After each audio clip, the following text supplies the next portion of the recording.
Hello' friends, welcome back to my another new short video'. আৰু আমি 5জন বন্ধুৰ সৈতে উমচাকলৈ যাত্ৰা আৰম্ভ কৰিছোঁ নতুনকৈ। এই আগত 2-3জন আছে, মোৰ লগত এজন 4জন, মই এতিয়া 5জন।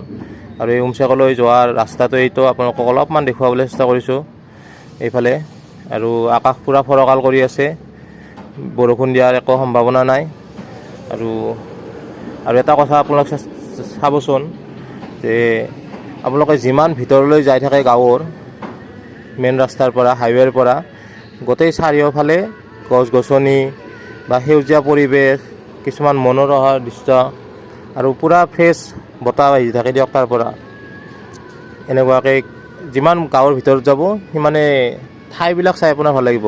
এই ক'ৰবাত বেলেগতহে গৈ আছোঁ, এইফালে কাষেৰে নদীও গৈ আছে, এইফালে ৰাস্তা যান জঁট একো নাই। এতিয়া উমচেক যাই পাই অলপমান আমি পানীৰ লগতে ধেমালি কৰিবলৈ চেষ্টা কৰিলোঁ, ফটো উঠা। আৰু এইফালে পানীবিলাক চাফ চিকুণ দিয়ক ইয়াৰ, কাৰণ নিজৰা পানী আহি আছে। ইয়াত এজনে ঢাকনিতে ঢোল বজাৰ চেষ্টা কৰি আছে। আৰু এইফালে আমি টিঙত এটা খাদ্য বস্তু তৈয়াৰ কৰি আছোঁ। ইয়াত স্প্ৰাইট, আপেল, আঙুৰ, তাৰপিছত এইফালে তৰমুজ, এনেকুৱাকৈ সৰু সৰু পিচ কাটি ইয়াত মিলাই খাই চাব। কেতিয়াবা ঘৰতো ট্ৰাই কৰি চাব পাৰি, কিন্তু আমি ইয়াত ফুৰিব অহাৰ কাৰণে ইয়াত ট্ৰাই কৰিছোঁ, কিন্তু খাই ভাল লাগিছে দিয়ক। এইখিনিতে মোৰ ভিডিঅ'টো সমাপ্ত কৰিলোঁ। আৰু যদিহে ভিডিঅ'টো চাই ভাল পালে তেতিয়াহ'লে like, comment, share and subscribe কৰি দিব।